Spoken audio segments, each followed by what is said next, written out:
Fala galera, sejam bem-vindos a mais uma exposição bíblica trazida a você pelo Seminário Bíblico Palavra da Vida. E sem mais delongas, vamos para a exposição. Bom dia a todos. Esse último dia eu queria pensar com vocês sobre a questão da justiça social e a sua relação com a teologia latino-americana. Nós vimos, em primeiro lugar, que a gente vive num contexto niilista. Vimos, no segundo momento, que a igreja precisa, de alguma forma, encontrar um meio encarnacional, participativo, no contexto da evangelização, enfim, nesse ambiente niilista, nesse ambiente que a gente vive. E hoje eu queria dar mais um passo em relação ao papel da igreja num contexto mais localizado ainda, que não é só um contexto niilista, que seria perceptível em todas as grandes cidades, mas aquilo que talvez seja ainda mais específico, esteja mais em relação ao ambiente latino-americano, que sem dúvida é o desafio da justiça social. Eu queria começar lembrando um ponto interessante. A gente comemora o Dia da Reforma, dia 31 de outubro de 1517, porque nesse dia teve um feito extraordinário. Lutero publicou 95 teses. Lembram disso? 95 teses. E eram 95 teses contra as indulgências. Uma prática, uma maneira, portanto, de agir da igreja na época. Então Lutero vai lá e publica 95 teses contra essa prática da igreja.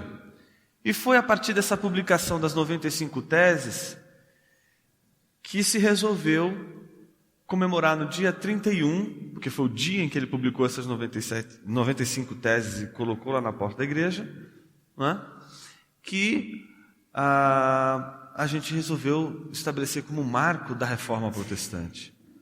Mas esse não foi o primeiro ato de Lutero. Antes de publicar 95 teses contra uma prática da igreja, Lutero publicou 97 teses. Ele gostava de publicar teses, viu? Eu estou lutando para publicar uma, ele já... 97. 97 teses. Mas não contra uma prática da igreja. Mas 97 teses referentes a uma forma de pensar da igreja. Foram 97 teses contra a teologia escolástica, a teologia da época. Isso é muito significativo. Porque o primeiro movimento de Lutero, antes de colocar e de fazer a sua crítica a uma pragmática da igreja, ele percebeu que ele precisava antes criticar uma forma de pensar. Por quê? Porque a crítica da forma de pensar veio antes da forma de agir. Por que vem antes? Porque a forma de pensar é que determina a nossa forma de agir.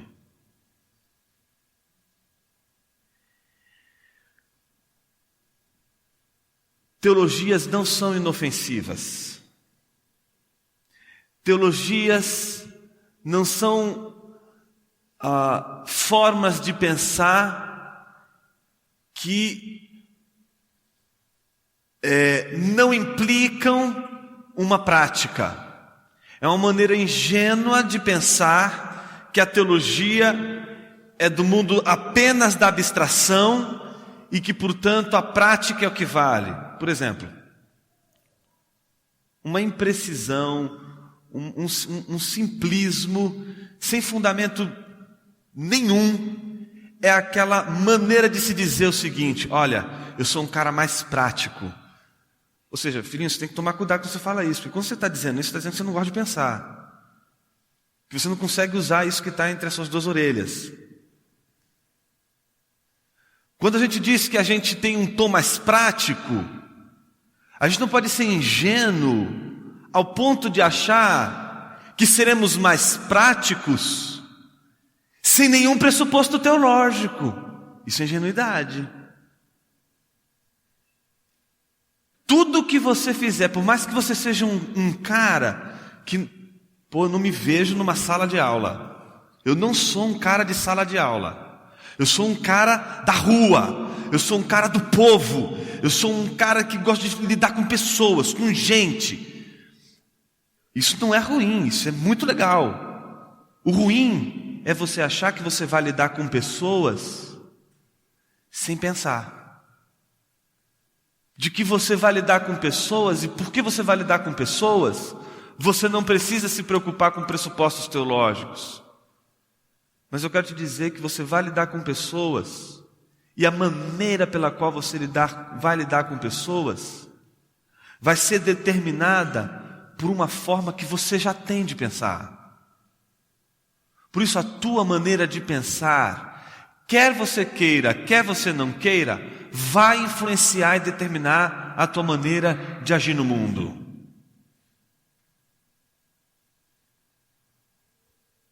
Em outras palavras, a gente precisa, em primeiro lugar, distinguir o que é uma ação no mundo do que é um pensamento, uma reflexão sobre uma determinada ação no mundo. E eu estou fazendo essa observação logo de cara, porque eu gostaria de distinguir aqui justiça social de teologia. O que é a justiça social? É o senso, a busca, a realização do bem que é comum a todos. E isso é da ordem prática. E quem pode realizar a justiça social? Quem é que pode buscar a justiça social? Qualquer pessoa. Você pode ser budista, você pode ser espírita, você pode ser cristão, você pode ser ateu, você pode ser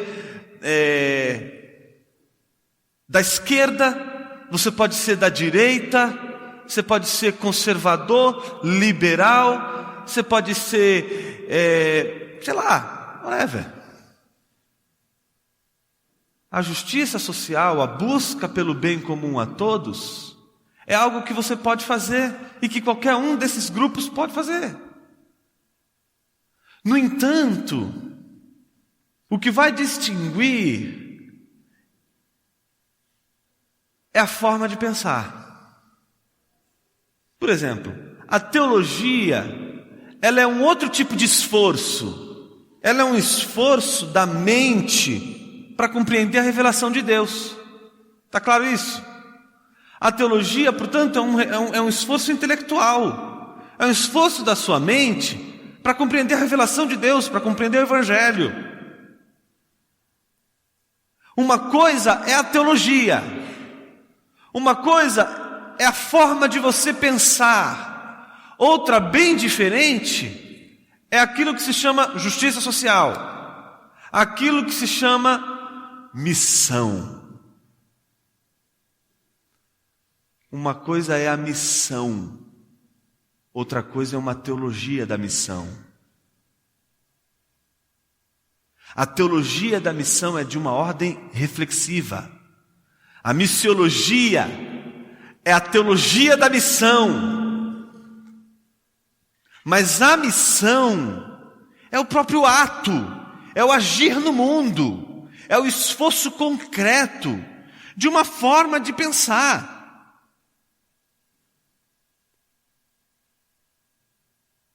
Essa minha digressão é toda para dizer que a minha análise hoje não será sobre, por exemplo, a missão em si ou a missão integral em si. A minha análise que eu queria oferecer para vocês nessa manhã é uma análise sobre a teologia da missão. A teologia da missão integral. Portanto, não é uma análise da missão em si, da maneira de ser e de agir no mundo, mas um passo anterior a esse.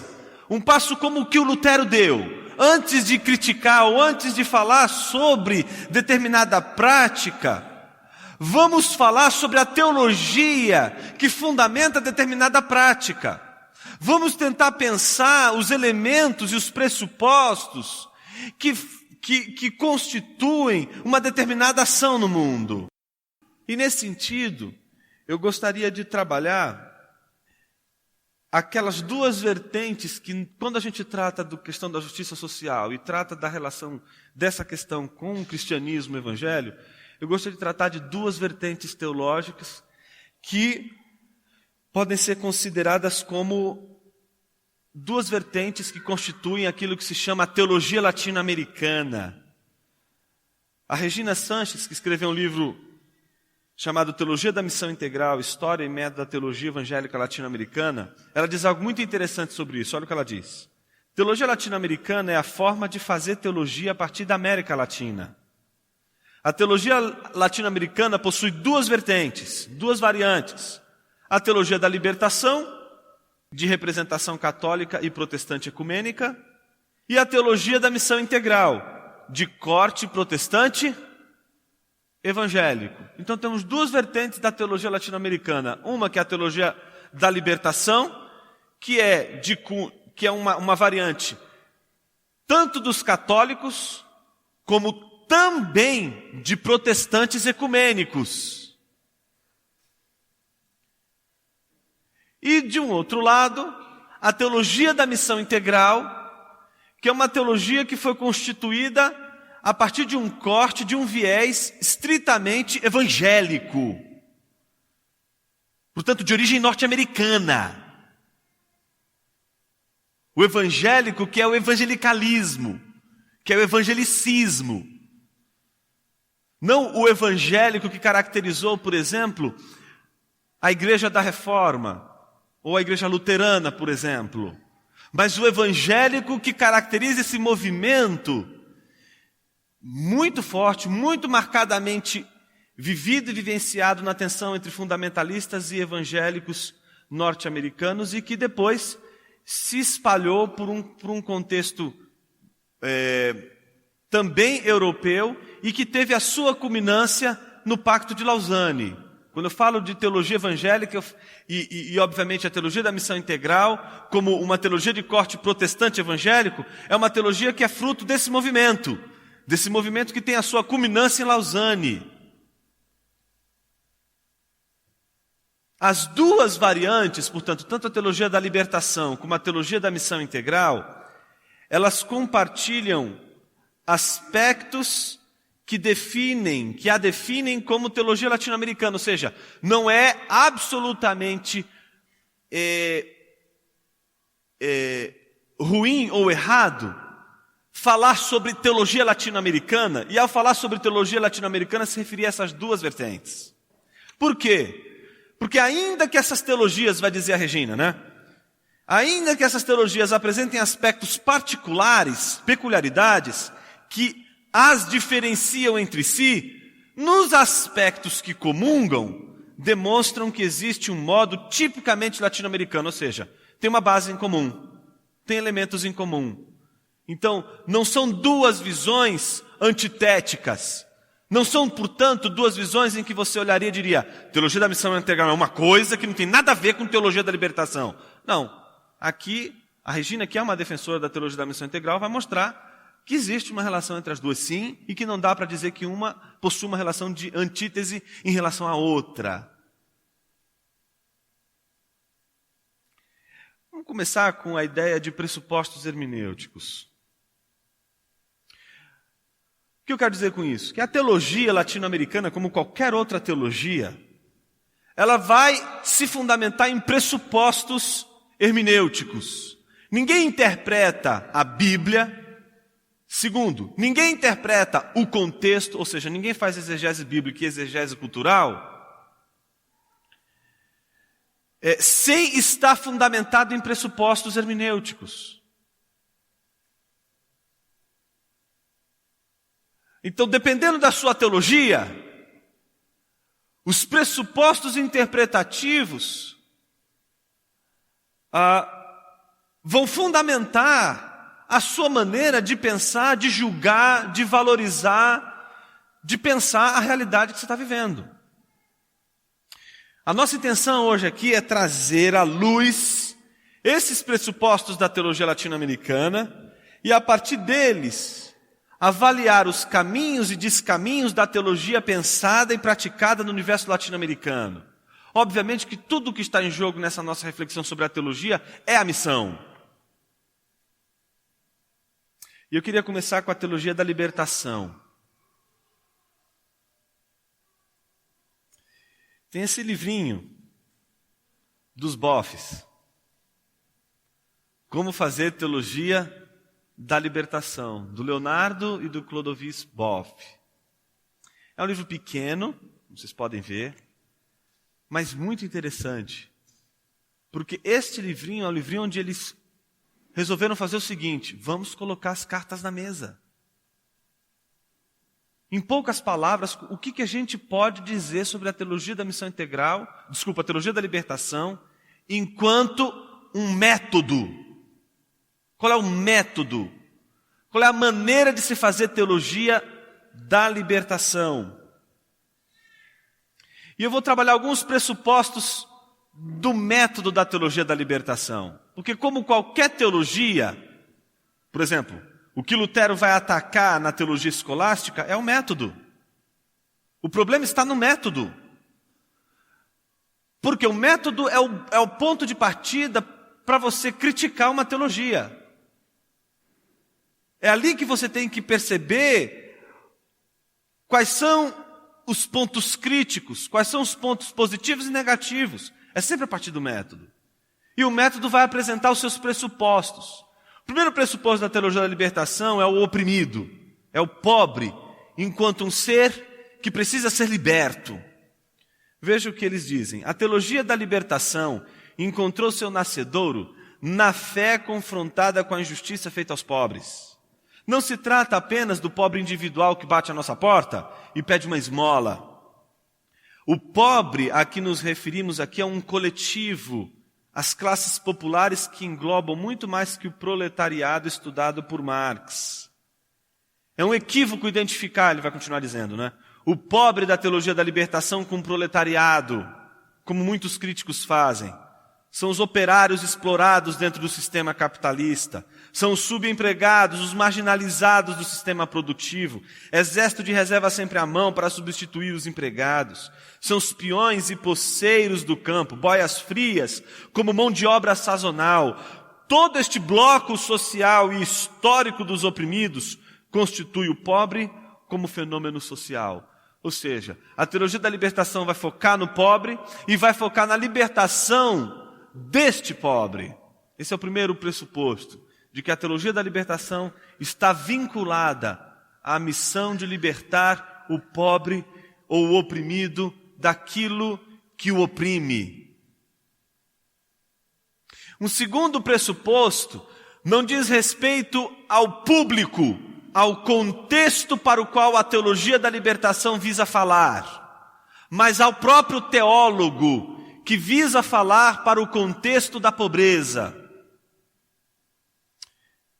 Então, o segundo pressuposto é o pressuposto do teólogo como um intelectual engajado.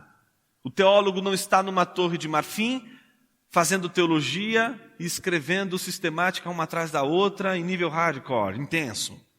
Não. Ele é um pensador, um intelectual que vive na comunidade de base.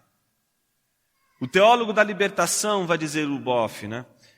Não é um intelectual de gabinete, é antes um intelectual orgânico, um teólogo militante. São expressões, por exemplo, usadas bastante por Gramsci, em todo o projeto gramsciano que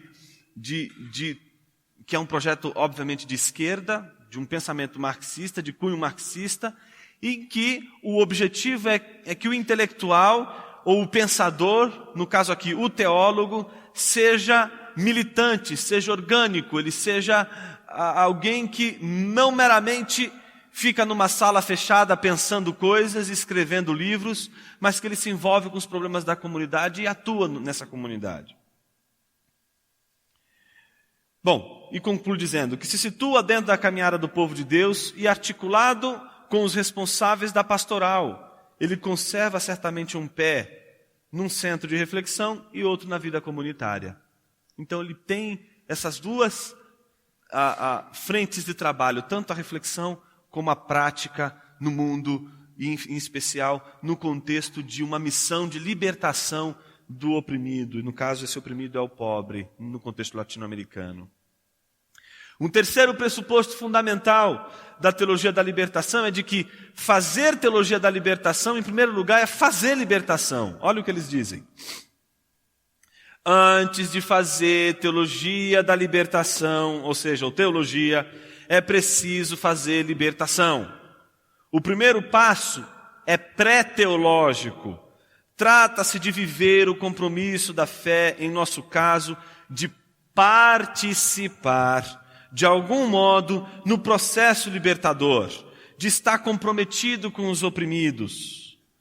Se alguém, e eles concluem dizendo, quiser fazer uma teologia da libertação pertinente, é preciso que se disponha a passar no exame vestibular junto aos pobres. Só depois de ter sentado nos bancos dos humildes, terá condição de entrar na escola dos doutores. Ou seja, o desafio é para que o teólogo ele saia de um universo meramente intelectual e transponha esse universo intelectual para participar dos problemas da comunidade, em especial dos problemas que envolvem a figura central da teologia da libertação, que é o pobre.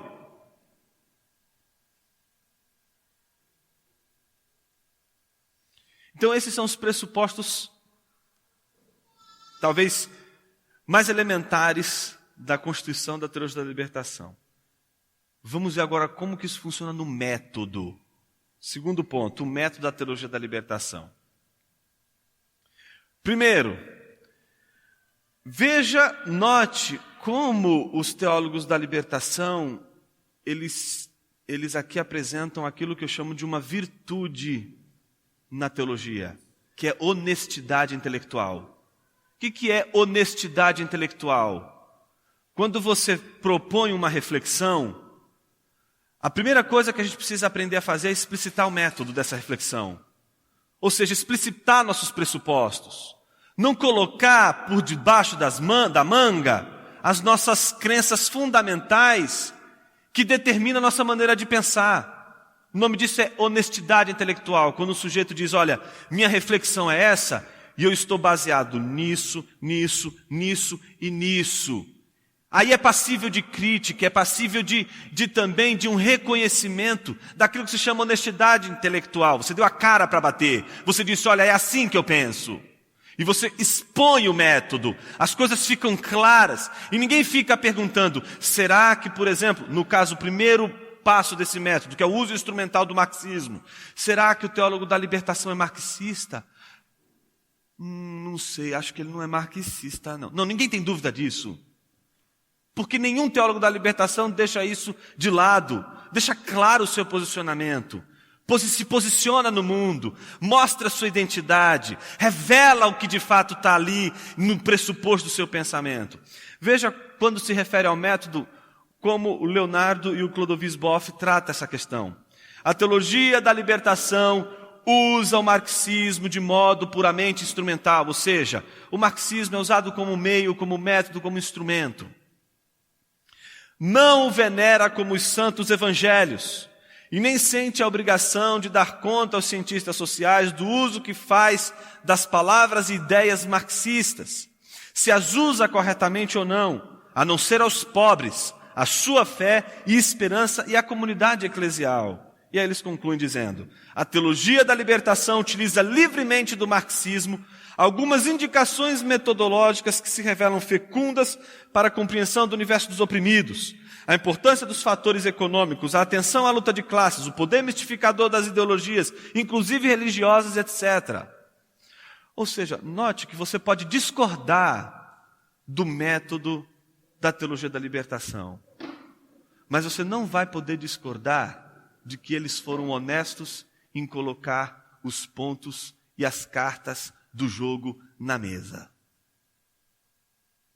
A gente pode não concordar com, por exemplo, o teólogo da libertação em relação ao método, mas a gente não vai poder de forma alguma questionar quando o teólogo da libertação defende a sua teologia, de que ele não tenha defendido isso com o rigor que todo pensamento, que toda teologia requer. Ou seja, o teólogo da libertação, por mais que você não concorde com ele, você não vai poder negar que ele fez o dever de casa dele.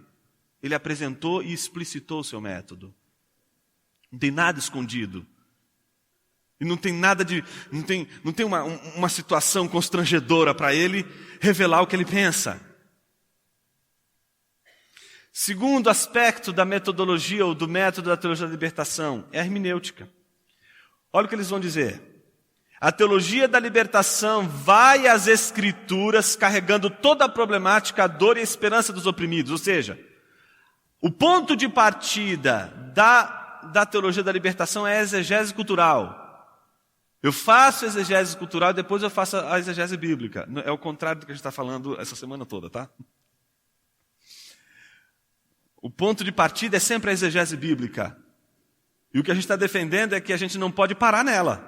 A gente tem que começar com a exegese bíblica e tem que terminar mostrando o que está aqui na nossa cultura. E para mostrar isso que está aqui, que a gente faz na exegese bíblica, a gente precisa, portanto, fazer exegese cultural. Não para que a gente possa entender a Bíblia, mas para que a nossa cultura possa entender a Bíblia. É esse o caminho.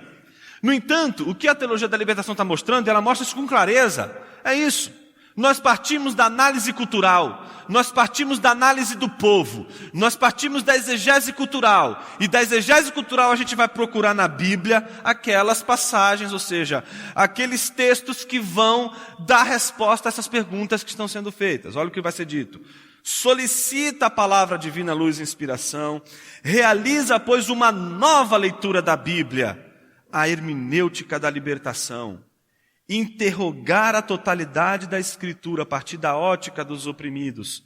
Tal é a hermenêutica ou leitura específica da teologia da libertação. Digamos logo, eles continuam dizendo, que esta não é a única leitura possível e legítima da Bíblia. Existem várias leituras possíveis da Bíblia, mas é para nós, no terceiro mundo, a leitura privilegiada, a hermenêutica que eles vão chamar de hermenêutica epocal. É uma hermenêutica que privilegia o momento da aplicação sobre o da explicação. Eu quero me deter um pouco aqui. Bom, eu já falei isso no primeiro dia, os slides estão aí, está disponível, não fique tão preocupado assim, anotar, mesmo porque não vai dar tempo, é muito texto. Veja que eles estão deixando com clareza a maneira de pensar. Olha, o que está sendo privilegiado, gente? A aplicação em relação à explicação, ou seja, a contextualização em relação à exegese. O que é mais importante? Qual que exerce o controle? Não é a exegese, é a contextualização. É a contextualização que tem privilégio em relação à exegese, à explicação do texto. A teologia da libertação nada mais fez senão redescobrir aquilo que era a vocação perene de toda a sã doutrina. Vocação essa que foi por muito tempo negligenciada em favor de uma exegese racionalista e exumadora do sentido em si. E a conclusão é a seguinte: busca-se nela o sentido textual, sim, mas em função do sentido atual. Quem que está determinando o sentido do texto? O contexto atual e não o contexto real. A hermenêutica da teologia da libertação coloca cada texto em seu contexto histórico para assim fazer uma tradução adequada, não literal, dentro de nosso próprio contexto histórico. Assim, por exemplo, a hermenêutica da libertação enfatiza, não exclusiviza o contexto social de opressão em que viveu Jesus e o contexto marcadamente político de sua morte na cruz. Ou seja, é aquela crítica de que se você ficar centrado na morte de Jesus na cruz apenas nos seus elementos vicários, expiatórios, redentivos, e você não extrapolar isso para os elementos políticos que envolviam a crucificação de Jesus, você não vai conseguir fazer uma transposição que de fato alcance relevância no nosso contexto, que é uma dimensão política muito forte.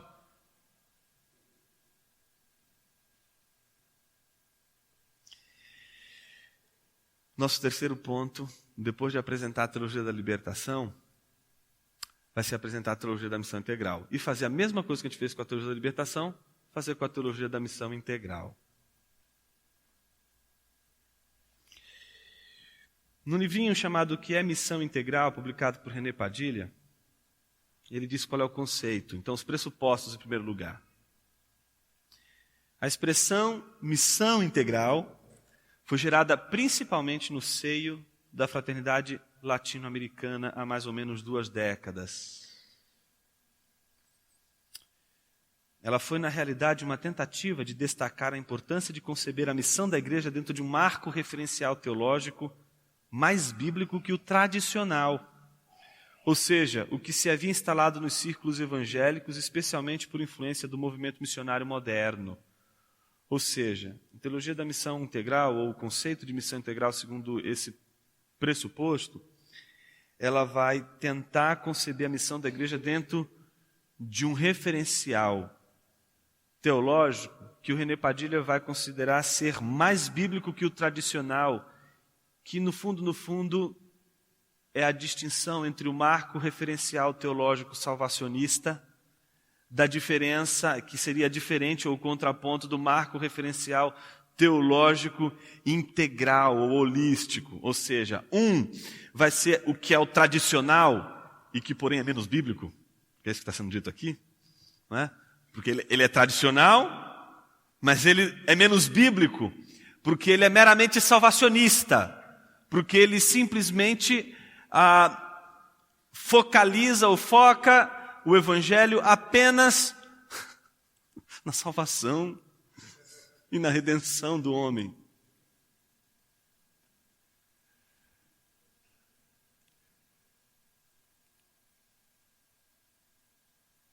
Eu vou tentar ser imparcial, no final eu manifesto as minhas. Os meus pressupostos. Como eu não acredito em neutralidade, como eu não acredito na possibilidade de alguém falar sobre absolutamente qualquer coisa sem pressupostos, então não tem como eu também não dar o meu aporte e também não reagir emocionalmente. Bom, 2 críticas fundamentais no contexto da teologia da missão integral. Que é a crítica às missões transculturais, dizendo que as missões transculturais representam meramente o cruzamento de fronteiras geográficas, enquanto a missão integral, ela seria o cruzamento das fronteiras entre o que é fé e o que não é fé. Que aqui é um pouquinho daquilo que foi falado ontem, que é bem interessante. Essa coisa de fato, quando se cruza uma fronteira geográfica de uma cultura para outra, você pode naturalmente trazer junto com o evangelho elementos da cultura que foi, por exemplo, do missionário. E a teologia da missão integral seria aquela em que vai buscar pregar o evangelho sem os elementos culturais, sem a influência da cultura daquele que faz a missão, daquele que realiza a missão. Então, essa seria o ponto fundamental. E o ponto crítico em relação à teologia da missão, ou à missiologia baseada em missões transculturais, é que as missões transculturais elas não se deram conta do fato de que, junto com a pregação do Evangelho, os missionários estavam impondo também a sua maneira de pensar, a sua cultura, sua maneira de se vestir, etc. E que não deixa de ter razão em algum momento o que o René Padilha está dizendo.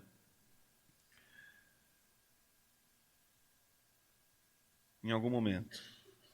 Segundo o pressuposto de crítica, de que a teologia praticada pelos missionários transculturais gerou, no contexto dos povos alcançados por esses missionários, uma teologia docilizada. O que é uma teologia docilizada? Você torna alguém dócil, não é? Você impede que alguém responda com crítica ao que você está dizendo. Então ele é docilizado, ele vai simplesmente consumir o que você está dizendo e não vai reagir nunca a isso. Essa seria a conclusão que você chega. Quando afirmamos que a igreja, diz o René Padilha, quando afirmamos que a igreja na América Latina é uma igreja sem teologia, não queremos negar a presença de uma teologia implícita, nem lamentar a ausência de uma teologia especulativa. A afirmação somente tem sentido dentro do marco de uma análise mais profunda da função da reflexão teológica em relação com a vida e a missão da igreja. Com mais exatidão, diríamos que a igreja na América Latina é uma igreja sem reflexão teológica própria. Alguém duvida disso? Então que constate quanto de nossa literatura cristã é traduzida do inglês. Ah, como são pobres muitas de nossas traduções. E quão pouca é escrita por nós. Que veja quanto de nossa pregação se reduz a uma mera repetição de fórmulas doutrinais mal assimiladas, sem inserção em nossa própria realidade histórica. Que observe como nossas igrejas, sem cerimônia, mantêm a coloração teológica das missões que as fundaram e concebem o estudo teológico fundamentalmente como o estudo das peculiaridades doutrinais das igrejas às quais remontam sua origem. Que examine o corpo docente e o programa de nossos seminários e institutos teológicos. Que passe em revista nossa himnologia e nossa corinhologia.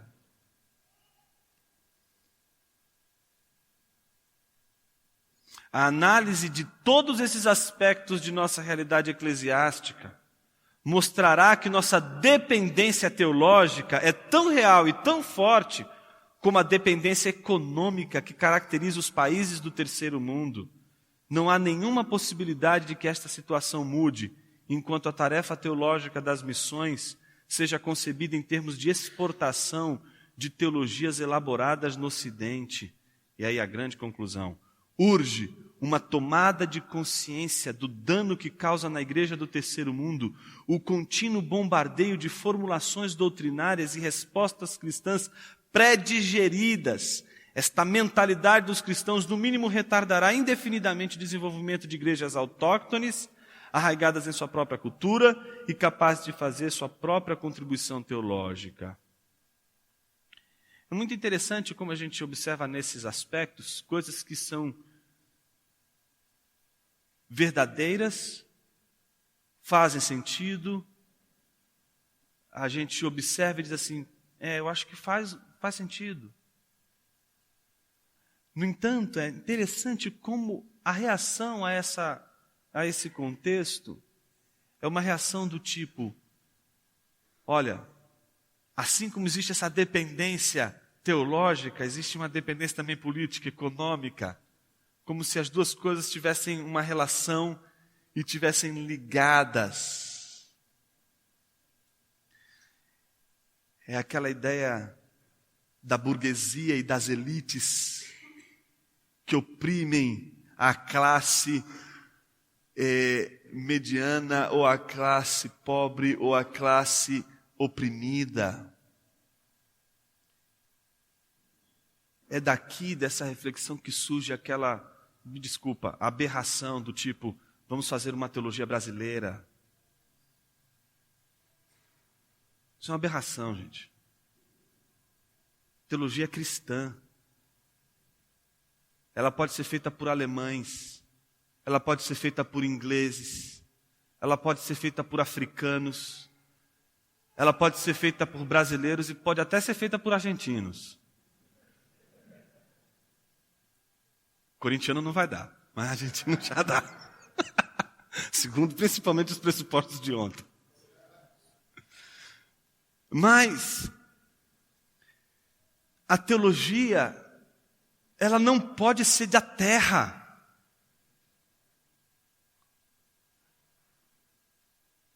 Eu me lembro que quando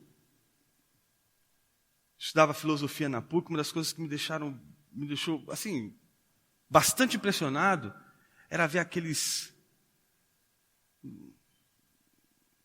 riquinhos da PUC de São Paulo, chegando com seus automóveis 0 quilômetro, saindo de lá com aquela sandalinha de couro, com a camisa vermelha, com uma foice. Se aí governo, eu sou contra. Ou coisa do tipo, viva a revolução! E o cara sai gritando lá, com aquele cabelo cheio de dread. Dizendo, a gente tem que abandonar essa ideia de estudar filosofia, de estudar os europeus, os americanos. A gente tem que fazer a nossa própria filosofia. A gente tem que fazer a nossa própria maneira de pensar. Isso é ridículo, gente, dá vergonha alheia. Aí ele pega e ganha uma bolsa de estudos do governo alemão e vai estudar na Alemanha. E nunca mais ele vai falar uma besteira dessa. E quando ele chegar lá e entrar numa universidade, e aí o orientador dele chegar e falar assim, olha, rapaz, a gente tem aqui uma sala que a gente preparou para você, tem uma mesa com um computador para você, todas essas estantes aqui elas estão livres, aqui fica a biblioteca, você pode pegar todos os livros que você precisa, aqui tem uma senha que você pode acessar todos os artigos científicos aqui da universidade e também de outras universidades. O que você precisar, você manda um e-mail para o bibliotecário e no dia seguinte tudo o que você precisa vai chegar na sua mesa, não fique preocupado com isso. A gente também liberou para você um crédito para que você tenha condições de comprar os seus livros, e pronto, daí vai. Eu entrei nesse programa, ganhei uma bolsa de 400 euros vitalício. É vitalício. Enquanto estiver vivo, eu posso comprar livros. Mas isso não foi da CAPES, não foi do CNPq, não foi da FAPESP, não, foi do DAD. É de um outro contexto. Aí você chega nesse outro contexto e diz assim, não, aqui eu não vou respeitar. Quando você entra naquele contexto, você vai ver chinês, você vai ver indonésio, você vai ver filipino, você vai ver argentino, você vai ver brasileiro, você vai ver todo mundo naquele ambiente, no mesmo instituto, todo mundo estudando, todo mundo se desenvolvendo, todo mundo tendo conhecimento, todo mundo buscando conhecimento. E aí você chega à conclusão seguinte, gente, que besteira é essa? Por que fazer teologia? Por que fazer filosofia regionalizada? Isso é embrutecer um povo. Isso é embrutecer uma cultura. Isso é fazer com que a cultura fique isolada do resto do mundo para ser controlada e manipulada por uma maioria que só está pensando, ou por uma minoria que não pensa. Então é muito bonito. É muito lindo o discurso do tipo, vamos fazer uma teologia brasileira. Não vamos mais importar nenhuma teologia, porque esse negócio de a gente ter que escrever, ler as coisas que vêm de fora. Você sabe que eu pensava exatamente assim, até o dia que eu paguei minha língua. Fui contratado por Edições da Nova para trabalhar como editor. E aí, conversando com os americanos, a gente quer publicar obras de brasileiros, Jonas. Ótimo, então vamos publicar as obras então dos brasileiros. Brasileiro não entrega as coisas no prazo. Brasileiro, quando escreve uma porcaria, é lixo que se chega. Não, as coisas chegam bagunçadas, desordenadas. Você fala, o fulano não tem estrutura proposicional na cabeça dele. Não consegue escrever uma frase e completar a frase. Entrega as coisas, quando entrega de um jeito assim esquisitíssimo, e diz assim, essa é a grande obra da minha vida. Aí você vai procurar o texto, 300 páginas, 2 citações de livros devocionais. O título da obra, Teologia Sistemática. A gente está rindo, mas eu estou dizendo, é a realidade. A gente quer fazer a nossa teologia, a gente quer fazer, mas a gente não está trabalhando. Um dia chegaram, o Dr. Shedd conta isso. O Stott estava pregando, e aí terminou a pregação dele, aí eles abriram para perguntas, e aí um rapaz perguntou, Dr. Stott, eu estou impactado com a sua maneira de pregar. E eu tenho acompanhado as suas pregações ao longo dos anos, E eu fico me perguntando, qual é o segredo? Onde está o segredo de sua mensagem tocar tanto o nosso coração, mexer tanto com nossa sensibilidade? Isso que todo mundo esperava que ele ia dizer, né? Muita oração, filhinho, sabe? Ali está no quarto, no caso ele diz, work, work and work. É trabalho, trabalho e trabalho.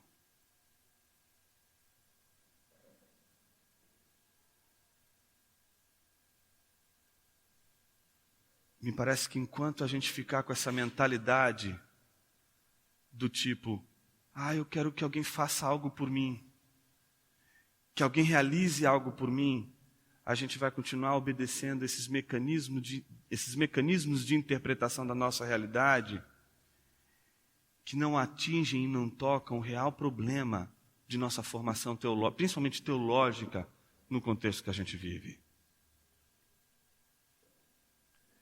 Evangelização e teologia. Um terceiro pressuposto. O que interessa é multiplicar o número de crentes, ganhar almas. E para isso, vamos usar os métodos de crescimento de igreja que são importados, vai dizer o René Padilha. Um quarto ponto, a contextualização. Um ponto que também a gente concordaria, olha isso. Não se trata da ausência de uma teologia autóctone caracterizada pelo folclórico e totalmente condicionada por nossa situação histórica. Menos ainda quiséssemos uma teologia que, em nome da contextualização do Evangelho, passasse por alto dos resultados de longos anos de investigação no campo das ciências bíblicas realizadas por teólogos europeus ou norte-americanos. Seria ridículo pensar que no terceiro mundo necessitamos começar do zero, eliminando com uma só tacada a contribuição de outros para a nossa própria reflexão. O que é necessário, ao contrário, é uma teologia que, aproveitando os valores que há em qualquer estudo, seja qual for sua procedência, mostre a pertinência da revelação bíblica para a nossa cultura, a relação entre o Evangelho e os problemas que a igreja encara em nosso ambiente. Um quinto aspecto da teologia da missão integral, a ideologia. A igreja que não alimenta a sua fé mediante reflexão facilmente se torna vítima de ideologias. Ela carece de critérios para julgar respostas que são propostas em seu meio ambiente.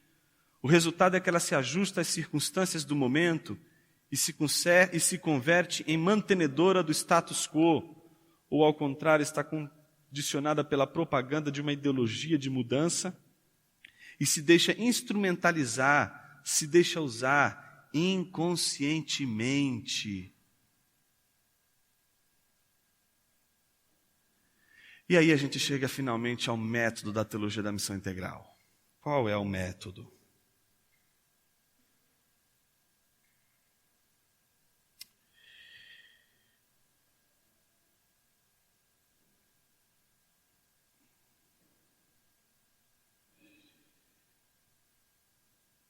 Primeiro aspecto, que eu não diria que é o método ainda da teologia da missão integral, mas é um pressuposto que está ali presente e que pode ser uma espécie de fundamento para uma maneira de se fazer teologia da missão integral, é aquilo que a gente está chamando aqui de soberania do leitor. Olha o que ele diz. Bom, tudo isso que eu estou falando aqui para você, eu tive a oportunidade de falar diretamente para o Dr. René Padilha. E principalmente quando chegou nesse tópico, uma das coisas que ele me disse é: mas Jonas, esse texto aqui, eu já não creio da forma que ele está. A minha pergunta foi: mas por que então a gente publica ainda esse texto aqui no Brasil? E foi recentemente, na época era 2 anos já, há 2 anos foi autorizado a publicar, se ele já não representa mais o pensamento. Então a minha pergunta é: se ele não representa mais o pensamento da teologia da missão integral, por que a gente ainda tem esse texto sendo usado para formar e para trazer a reflexão e formação do pensamento daqueles que se interessam pela teologia da missão integral? Bom, enfim, nessa parte ele diz o seguinte: para compreender a revelação bíblica, não basta que o intérprete se familiarize com a situação histórica original. ele tem que fazer sua a perspectiva dos escritores bíblicos. O intérprete não vive num vácuo, mas numa situação histórica concreta, em uma cultura da qual deriva não somente seu idioma, mas também seus padrões de pensamento e conduta, seus métodos de aprendizagem, suas reações emocionais, seus valores, interesses e metas. Ou a mensagem de Deus chega em termos de sua própria cultura, ou não lhe chegará. O ajuste do cristianismo às premissas marxistas deu origem a um sincretismo que pretende devolver ao Evangelho sua dimensão social e política, a teologia da libertação. Que esta teologia tem encontrado seu laboratório na América Latina, um continente marcado pelo fermento revolucionário, mostra eloquentemente até onde uma teologia é, por vezes, um reflexo da situação histórica. Então é interessante ver como está presente, já no próprio reflexão do René Padilha, esse pressuposto de que, de alguma forma, a aplicação ela precisa estar numa relação de privilégio em relação à exegese bíblica. Isso vai ficar mais claro no ponto 2, que é o ponto da tradição. Não se pode colocar de lado a história da interpretação bíblica. No entanto, deve-se reconhecer que com demasiada frequência a tradição se converte, inclusive entre aqueles que professam o princípio da sola escritura, termina aí a alfinetada, em um fator de controle exegético que impede que o intérprete escute a mensagem das Escrituras. Ou seja, a crítica de que as nossas tradições interpretativas, elas estão impedindo a gente de acessar o próprio texto.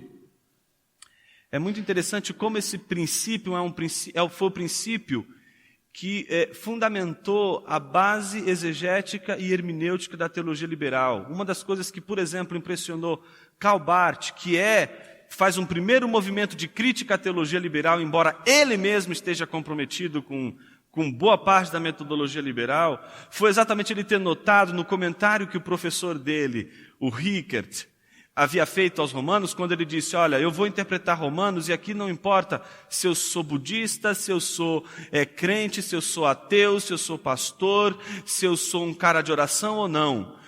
O que importa aqui é o texto, o que está sendo dito. A minha tradição não joga papel fundamental, a minha leitura é completamente neutra do texto. Ora, gente, isso não é possível. Ninguém vai poder e ninguém vai conseguir ler absolutamente nada sem a influência, sem os óculos de uma cultura. Lembra do nosso primeiro dia, quando a gente falou de cosmovisão, de uma lente cultural, de uma maneira de ver o mundo, que já está aqui quando a gente vai ler a Bíblia. No entanto, aí gera um grande problema, e aí eu queria tocar um pouquinho mais, porque até agora a gente viu esses dois pressupostos, uma crítica à tradição e uma espécie de valorização, supervalorização da aplicação e da contextualização. Mas até agora a gente não viu o método. Simplesmente porque não existe esse método.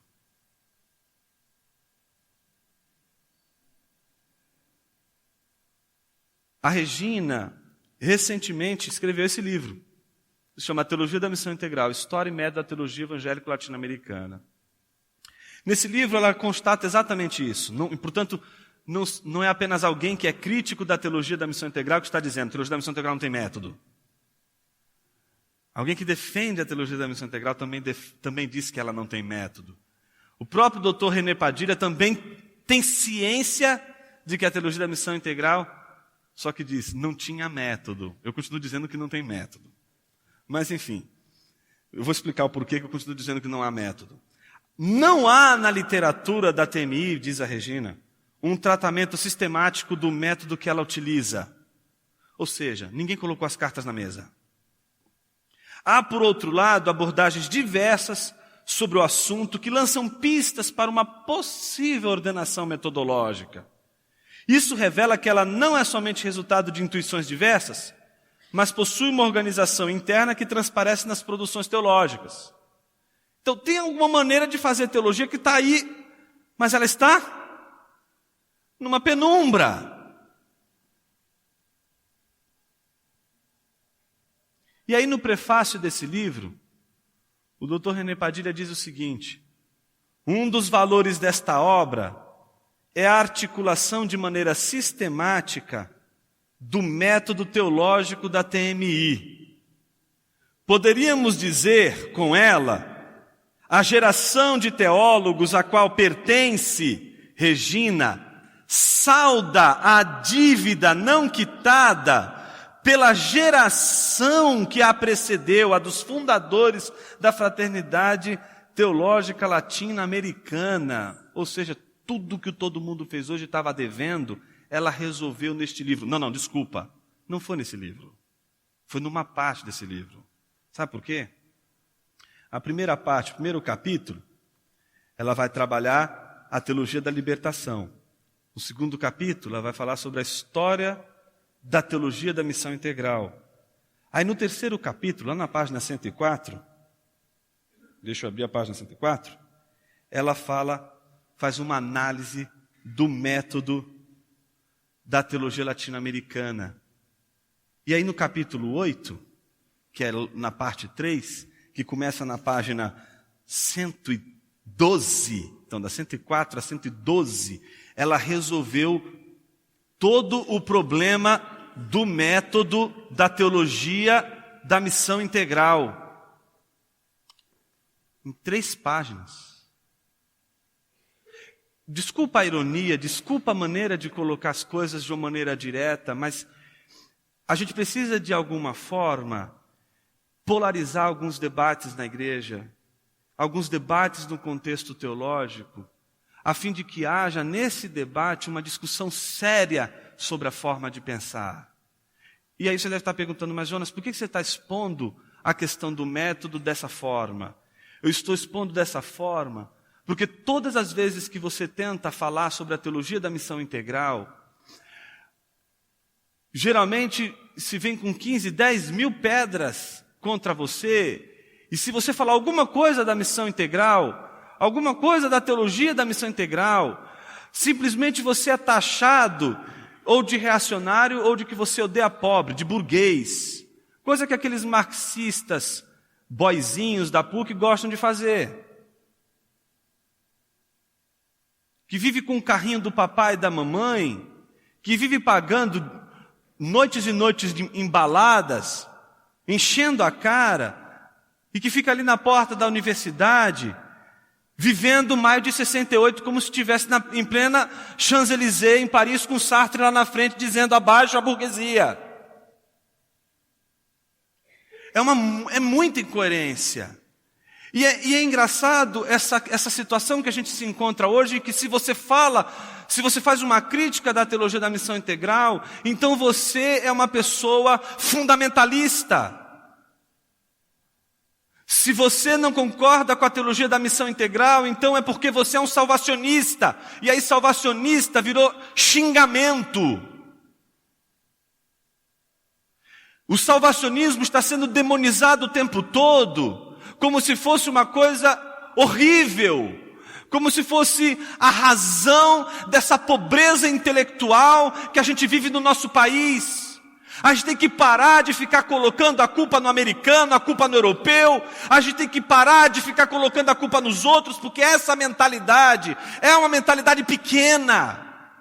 A gente tem que parar de ficar esperando do Estado alguma coisa. A gente tem que parar de ficar esperando das coisas alguma coisa. Que essas coisas aconteçam. Que o mundo mude. A gente tem que ser proativo. A gente tem que construir a coisa. A gente tem que levar a reflexão a fundo. A gente tem que fazer o nosso trabalho. A gente tem que fazer o dever de casa.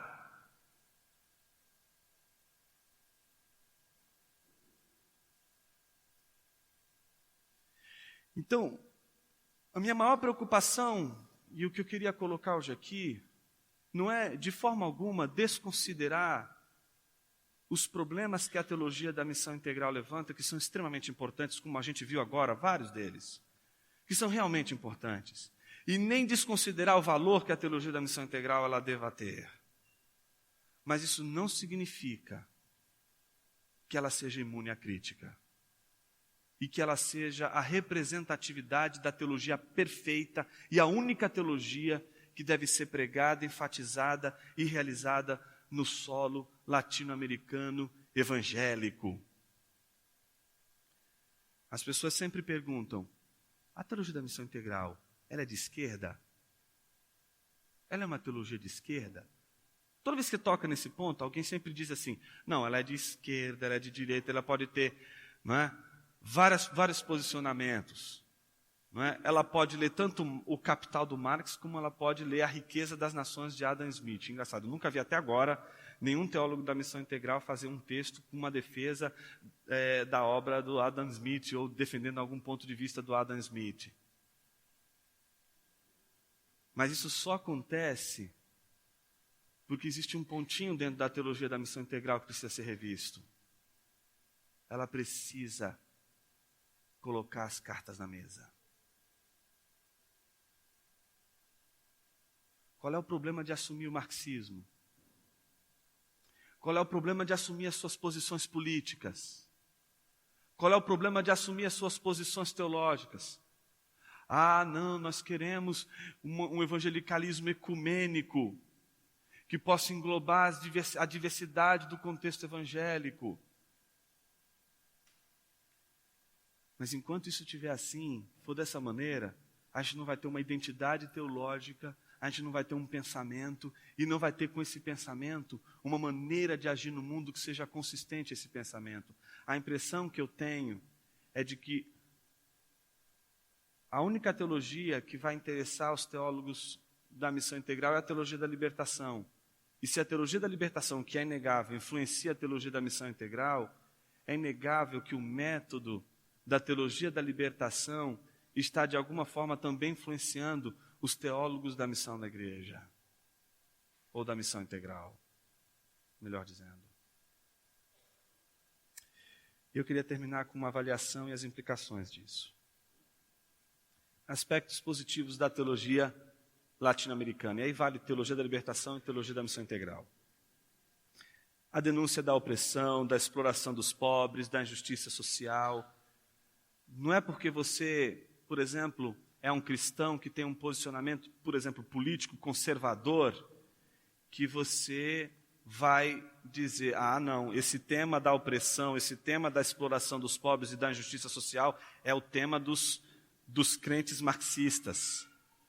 O que eu já acho difícil, né? Ou você é crente ou você é marxista. Os dois ao mesmo tempo não dá. Né? Então, denúncia da opressão, da exploração dos pobres e da injustiça social é o ponto forte das duas teologias. Isso é uma coisa que a gente não pode dizer que é ruim, que não deve ser buscado, que não deve ser pensado. Um segundo ponto, a importância de uma teopraxis, isto é, de uma teologia prática, ou seja, essa importância de não ficar lá, sabe, na Torre de Marfim, fazendo teologia sistemática uma atrás da outra, sem lidar com as pessoas, sem lidar com o povo, sem transformar toda a inteligência da fé numa ação no mundo, que reverbere no mundo, que reverbere em missão. Isso é positivo, extremamente positivo. O que é também positivo? A crítica de uma exegese racionalista e objetivista, ou seja, a crítica de um entendimento de que a pregação, por exemplo, do Evangelho, ela se reduz à mera exegese bíblica. A exegese bíblica, como diz o Grant Osborne, ela é o ponto de partida e o elemento essencial para se começar a pregar. Mas a hermenêutica bíblica, ela começa com a exegese e ela só vai terminar na pregação. Ou seja, quem começa a fazer exegese, se quer fazer hermenêutica, vai terminar a sua hermenêutica pregando. Então, eu não posso só fazer exegese. Eu não posso simplesmente pegar a exegese, que é todo aquele meu trabalho de entendimento do significado ou do sentido do texto, não é? E tentar fazer a exumação de tudo isso e simplesmente chegar para as pessoas da igreja e fazer exegese no púlpito. Reverendo Augusto Nicodemos dá um exemplo bem interessante. Você chega uma pessoa na sua casa, não é? E você quer dar um jantar para ela, você não leva a cozinha para ela. A cozinha está toda bagunçada, está cheia de coisa lá, simplesmente você é homem que vai fazer alguma coisa. Não é? Você não pega a cozinha e leva para a pessoa, você só leva o bolo. Mas o bolo, ele precisou ser feito lá na cozinha. Mas a pessoa não vai comer a cozinha, a pessoa vai comer o bolo. Então, o entendimento de que a exegese, ela tem que é o fundamento da pregação.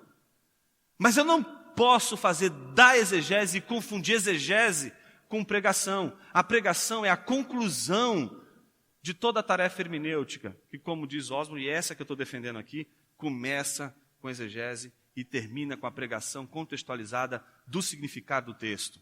A contextualização não vai dizer o que eu tenho que ler no texto. Eu vou ler o texto, e aí eu vou ter que ler a minha cultura. E aí, como é que isso que está aqui eu posso dizer aqui, e não o contrário? Isto aqui é o que está sendo dito. Agora deixa eu procurar uma passagem na Bíblia para falar sobre isso. É o inverso. Então, a crítica de uma exegese baseada só no racionalismo do texto, na exegese do texto, é um ponto também positivo. A importância do leitor na compreensão e interpretação da revelação bíblica é outro ponto positivo. Isso que a gente está falando nos outros dias. Vamos observar o nosso contexto cultural, vamos observar o mundo à nossa volta. A gente não pode falar para o nosso imaginário, a gente tem que falar para o real, para o concreto. E, em especial, a sensibilidade para o contexto latino-americano. Não é? A nossa cultura tem aspectos que obedecem às estruturas de pecaminosidade e da queda. Mas ela também tem elementos da graça comum, gente. Se existe, por exemplo, no jeitinho brasileiro, o aspecto mais premente da queda em nossa cultura e que deve ser julgado, existem também aqueles aspectos da nossa cultura em que a gente deveria dar um beijo e dizer: Senhor, obrigado, porque isso aqui é a manifestação da Tua graça comum. E uma das coisas que talvez a nossa cultura expresse o caráter de Deus é a criatividade. É a nossa maneira de criar as coisas. Sensibilidade para o nosso contexto, isso é positivo. Mas o que é negativo? Aí eu falo isso e saio correndo. Primeiro, ingenuidade metodológica. Apesar de todas essas coisas que são muito boas que a teologia latino-americana propõe, e aí não é só a teologia da missão integral, a teologia da libertação também, existe agora, em especial, a teologia latino-americana, em especial a teologia da missão integral, existe um aspecto que a gente não pode deixar de lado, que é a ingenuidade metodológica. Por quê?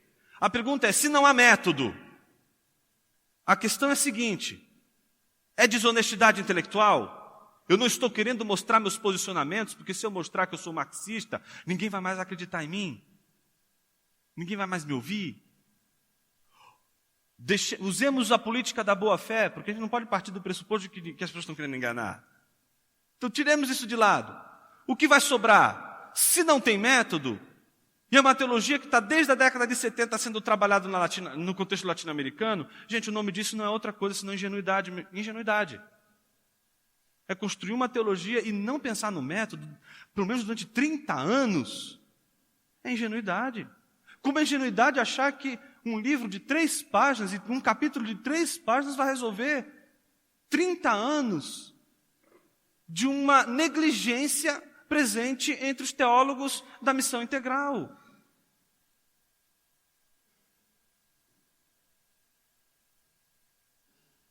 E aí eu quero lembrar um texto que foi um festschrift escrito em homenagem ao Dr. Shedd, que se chama Chamados para Servir.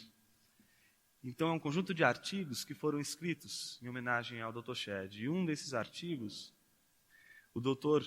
Stuart, disse o seguinte: toda a teologia começa com pressupostos filosóficos. Alguns teólogos da libertação ingenuamente declaram que sua dependência de um ponto de partida sociológico tornou sua teologia científica e assim libertou-os de pressuposições filosóficas. Então veja, o que está no transfundo da teologia da libertação, e que, por um lado, também é uma ingenuidade, o fato de que para a teologia ser relevante, ela precisa de uma metodologia de uma outra ciência que é mais respeitada, como, por exemplo, sociologia. A teologia sozinha não vai dar conta de si mesma. Eu escrevi um artigo, onde eu digo teologia, a louca da casa, que é uma crítica ao curso de ciência da religião, porque a maneira como as universidades, em especial, obviamente aquelas que são confessionais, porque a USP, a Unicamp, nem teologia tem, porque elas assumem já direto o posicionamento cético das universidades. Mas aquelas que são confessionais, que vem a pergunta, puxa, Pontifícia Universidade Católica, Universidade Presbiteriana Mackenzie, Universidade Metodista, essas que são confessionais, puxa, por que não tem teologia aqui? Mas aí, em algum acordo, em algum momento, ciências da religião. E as ciências da religião, o que é isso? Ciências da religião é uma maneira de você fazer teologia do jeito que o MEC diz que você pode fazer teologia. Então, a teologia é essa ciência meio esquisita, que fala de gente andando por sobre as águas, de homem engolido por peixe, essas coisas que não vai ser... Ela é louca. Então, mas ela está lá no sótão, trancada. Nesse ambiente nosso, a maneira que a gente encontrou de deixar a teologia falar é dizer o seguinte, vamos deixar a louca da casa falar, mas ela vai falar amordaçada, ou amarrada, com camisa de força. Vai pôr uma camisa de força e dizer assim, olha, você pode falar sobre Deus, mas não Deus, é transcendente. Tá? Ó, se comporta, a gente vai receber visita hoje. O diretor do MEC vai chegar aí. Então, não fale Deus, esse negócio de salvacionismo aí, isso aí,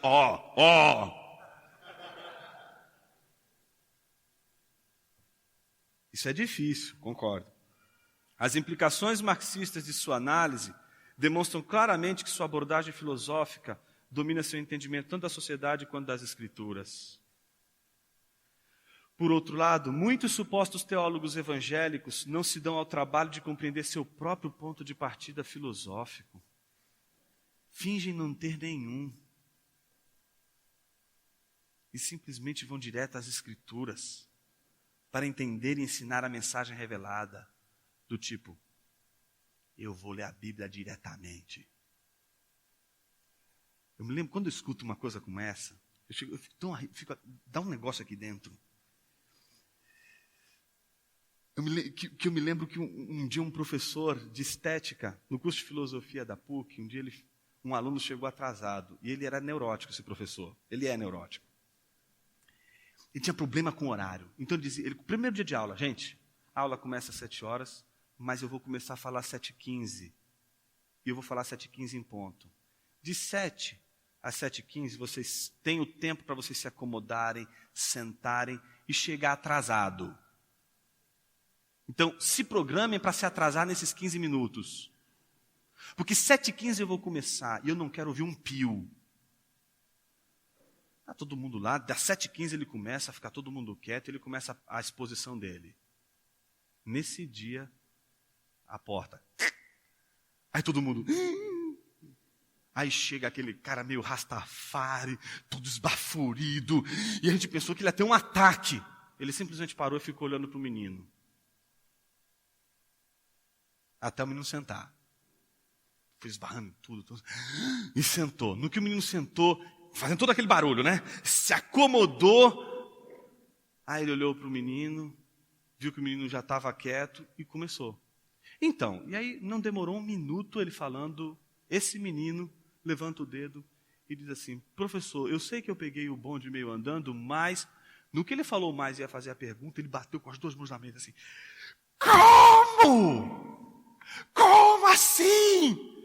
Meu filho, em que mundo você vive? A vida é um bonde andando, meu filho.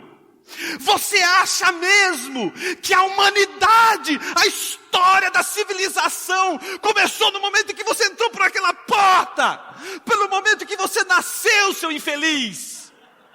Antes de você nascer, o mundo inteiro estava aí.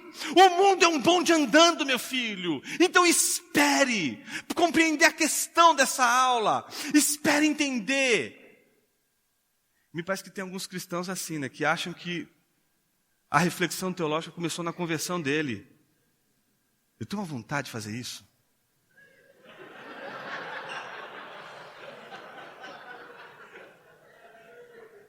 Eu já até imaginei. Ensaiei hoje aqui. Porque o sujeito acha mesmo que vai começar com ele. E que ele vai poder acessar o texto bíblico sem tradição. Não vai por esse caminho, não. Você sempre vai olhar, mesmo o texto bíblico, a partir de uma lente. E o teu exercício vai ser olhar para o texto bíblico e corrigir essa lente a partir do texto bíblico. Mas não tirar a lente para ler o texto bíblico. Não dá para tirar a lente para ler o texto bíblico. Porque até para corrigir a nossa lente, a gente vai precisar dela para ler o texto. E no texto, corrigir e ajustar a nossa lente. Não dá para ler Bíblia sem óculos. Um segundo aspecto negativo. O desprezo pelas questões teológicas tradicionais. Você fala em soteriologia, você fala em apologética, o teólogo da missão integral fica arrepiado. Não, essas coisas aí não tem nada a ver com pobre, não tem nada a ver com necessitado. É interessante como um ambiente inclusivista se manifesta de uma maneira tão exclusivista, como se a classe média não precisasse de Jesus. Como se a classe média fosse o demônio da nossa cultura. Como se a classe média fosse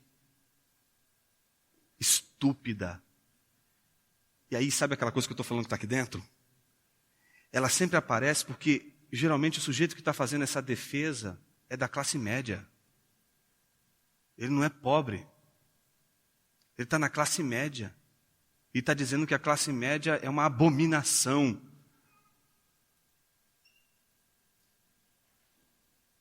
A perda da dimensão universal da teologia, que representa o isolamento teológico. Dialogue com os americanos, dialogue com os europeus, dialogue com os africanos. Faça uma teologia de diálogo. Não faça uma teologia só para brasileiro. Faça uma teologia universal. Porque o evangelho é para todos. O evangelho é para ser anunciado a todos. Em todas as culturas, o evangelho é supracultural. O evangelho não é brasileiro. O evangelho, como diz Nichols, ele é supracultural. O que ele quer dizer com isso? Que o evangelho sempre vai se dar numa cultura. Mas isso não significa que a gente tenha que confundir o evangelho com a cultura. A metodologia servil. O que é metodologia servil? Essa coisa, essa dependência que o teólogo tem que ter com a economia, com a sociologia. Para com isso. Para de querer falar. Porque sabe o que você está dizendo? O que você está dizendo para o mundo é isso. Gente, eu sei, eu sou teólogo, tá? Eu sei que eu não tenho fundamento nenhum no que eu vou falar. Mas olha, o que eu vou falar agora, apesar de parecer não ter nenhuma importância, ele tem fundamento, porque lá na sociologia diz isso. Porque lá na antropologia diz isso. Porque lá, e o teólogo nunca consegue falar em nome próprio. A teologia nunca consegue falar em nome próprio. A gente precisa sempre se recorrer ou à filosofia, ao político, à economia, ou à sociologia. Mas e a teologia? Somos teólogos. A gente só faz isso, sabe por quê? Porque a gente foi cativo de um pensamento moderno que dizia o seguinte: ciência é aquilo que pode ser reduzido a métodos científicos. Por isso que você vai ver no século XIX, lá em Leipzig, na Alemanha, Wilhelm Wundt fundar o primeiro laboratório de psicologia. Laboratório de psicologia. A ideia de que a psicologia não é ciência. Como é que eu faço para ela ser ciência? Eu vou ter que usar um método. Qual vai ser o método? A física. Coloca um monte de eletrodos lá nos caras e começa a analisar os comportamentos. Está entendendo o que eu estou dizendo? Essa mentalidade nossa que é herdeira de um positivismo, de uma maneira de que, tudo que é das ciências humanas, então precisa de um respaldo científico para poder ser crível. O significado da revelação bíblica demasiadamente condicionado pelo leitor. Ou seja, o leitor é importante na hermenêutica, mas ele não pode ser o fator preponderante e privilegiado na leitura do texto bíblico. É aquilo que Van Hooser diz há um significado neste texto e também no Drama da Doutrina, quando ele vai dizer que a gente tem um triângulo que a gente não pode estabelecer prioridades, eles têm que estar equilibrados, em harmonia, que é o texto, o autor e o leitor. A gente tem que trabalhar com esses três de uma maneira em que a gente possa harmonizar essas três instâncias. Se elas estiverem fora de seus posicionamentos ideais, a gente vai ter sempre um hermenêutico que não vai conseguir ficar em pé, porque é um tripé. Se você tira um pé, opa! O que eu proponho para encerrar? Libertação para a teologia latino-americana. Teologia latino-americana precisa de libertação. Ela precisa se liberta de um primeiro cativeiro, o cativeiro sociopolítico. O que é esse cativeiro? É aquilo que Luiz Felipe Pondé trabalhou num artigo para Instituto Humanitas, né, da Unicinos. Ele diz assim: acho que a teologia na América Latina deve ocupar espaços na academia, na mídia. E para isso ela precisa sair do gueto semântico e hermenêutico em que, olha o que ele diz, a justa luta social. Não é algo que deve ser abominado isso, está entendendo? A justiça social não é algo que a gente tenha que odiar. Mas em nome da justiça social, que é algo justo para se lutar, o que tem acontecido? Ela tem colocado, em nome dessa luta, toda a teologia na América Latina num gueto semântico e hermenêutico, em que essa justa luta social e política acabou colocando. A formação dos teólogos deve sair do repertório dependente da análise sociopolítica. A gente tem que parar de ler tanto Marx, gente. E vamos ler os pais fundadores do cristianismo. Óbvio, a Bíblia sem dúvida. Não tem nem que questionar. Um teólogo que não lê a Bíblia já fracassou logo no início. Mas é ler a Bíblia, ler os pais da igreja. A gente tem história da igreja. A igreja não começou agora. Ela tem um trajeto aí. A gente tem que recuperar isso. A gente tem que ler os pais da igreja. E não só aquilo que reforça a sua semelhança com a militância política na América Latina. Bom, isso não é um teólogo cristão evangélico. É um cara que se diz cético, ateu e que diz, olha, o cristianismo talvez seja a melhor opção para o homem desesperado do seu tempo. O que desespera é que nossos teólogos não estão dizendo isso. E a gente tem que recorrer a um filósofo cético para dizer isso aqui. Nesse sentido, penso que uma ideia seria, por exemplo, além da preocupação com o diálogo interreligioso, uma concentração na discussão que usa o vocabulário religioso clássico, como falar diretamente de autores que se identificam com a existência de Deus e pô-los em contato com problemáticas atuais e cotidianas. Gente, se você for ler o Marx, não tem como. Óbvio que tem graça comum, tem coisa boa que está ali. Há controvérsias. Mas o que é inegável é que você está lendo um texto que foi escrito por um ateu. A teologia tem que deixar de ter medo de falar no mundo da inteligência, sem se esconder na barra da saia da sociologia, de sensibilidade marxista ou neomarxista. Isso nada tem a ver com ser anti-sofrimento social. Só a dicotomia da leitura socioanalítica vê o mundo dividido em dois de modo tão banal. O cristianismo não pode ser reduzido a uma leitura de pobres contra ricos ou uma religião da terra. O evangelho não vai entrar nessa luta social, gente. Porque o evangelho é uma espada que vai cortar o burguês como o pobre. Vai cortar todo mundo, até o pregador. O Pondé diz uma coisa muito engraçada. Ele diz assim: a teologia da libertação escolheu os pobres. Que pena. Os pobres escolheram os pentecostais.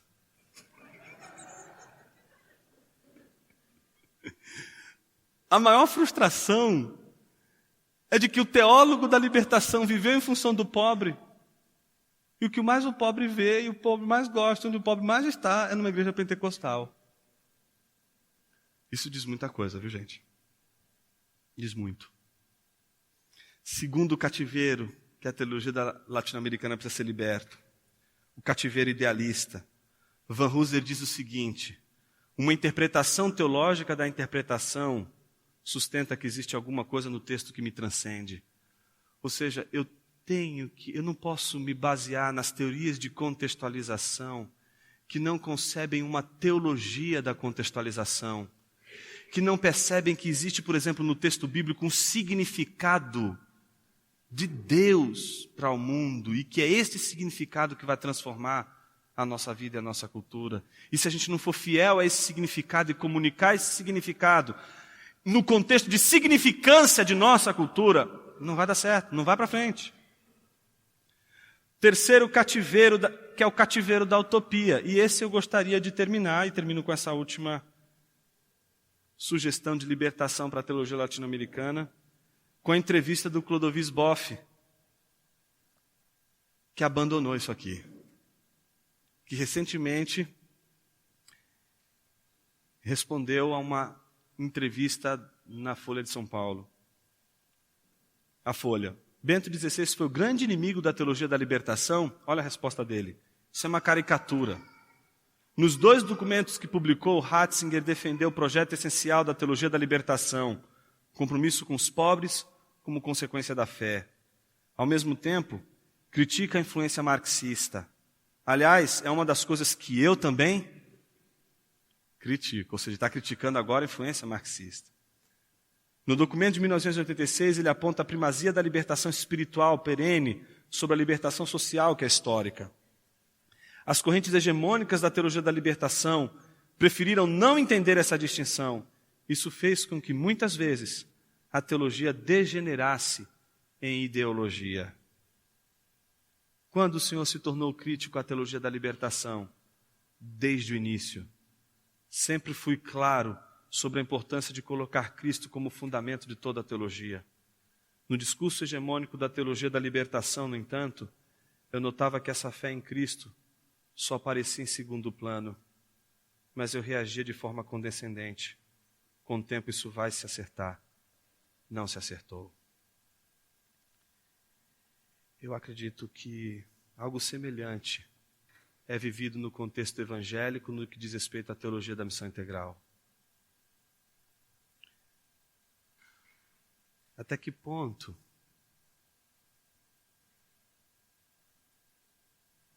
desacreditar na centralidade da obra salvadora de Cristo e agregar à obra salvadora de Cristo um outro elemento, como se este outro elemento, que é, por exemplo, a justiça social, fosse um elemento constitutivo, agregar a isso, pode parecer, num primeiro momento, uma ideia brilhante. Mas a minha pergunta é, será que o salvacionismo está tão errado assim? Qual é o pecado de acreditar que a coisa mais importante que Deus quer fazer na vida de alguém é redimir o seu coração e conduzir o seu coração para Deus? A gente prega tanto contra a teologia da prosperidade, dizendo que a teologia da prosperidade faz com que as pessoas não foquem a sua vida em Deus, mas foquem no dinheiro, na grana, na prosperidade. Mas será que a gente não pode fazer a mesma coisa do lado de cá e dizer exatamente isso? Olha, vamos focar na responsabilidade social de uma tal maneira que simplesmente Deus é preterido, Deus é esquecido. A obra de Cristo Jesus na cruz é despotencializada, desvalorizada ou talvez equiparada à obra de justiça social como se fosse uma espécie de pêndulo. O evangelho é ora falar a mente, ora falar ao corpo. Então, quando eu falo ao corpo, eu estou fazendo o evangelho, tanto como estou falando à mente. Eu acredito que a gente precisa repensar isso. E hoje eu diria com todas as letras eu não estou tão certo em afirmar que o salvacionismo é algo ruim para a igreja.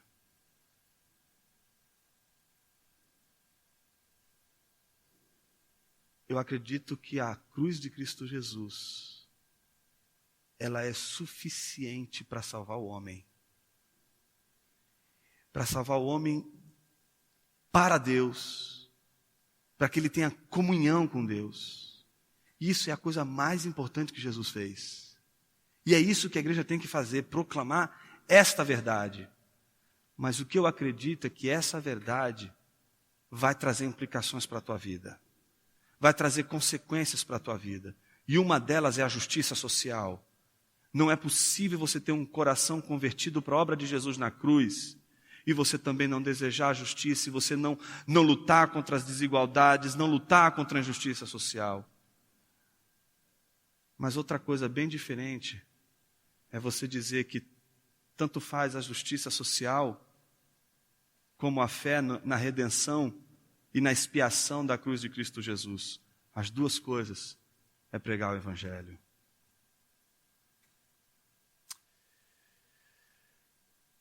Eu espero que essa palestra de alguma forma não só tenha provocado alguns, irritado alguns, meramente irritado, mas provocado a uma reflexão, pelo menos para tentar encontrar um equilíbrio e um ponto de equilíbrio em toda essa discussão que a gente tem hoje.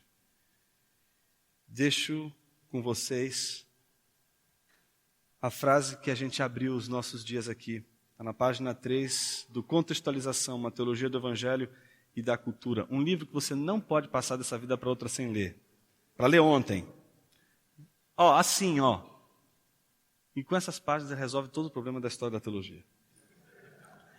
O Evangelho nunca é o hóspede de qualquer cultura. Sempre é o seu juiz e redentor. Que Deus os abençoe e até a próxima. E essa foi mais uma exposição bíblica. Obrigado por ter ouvido.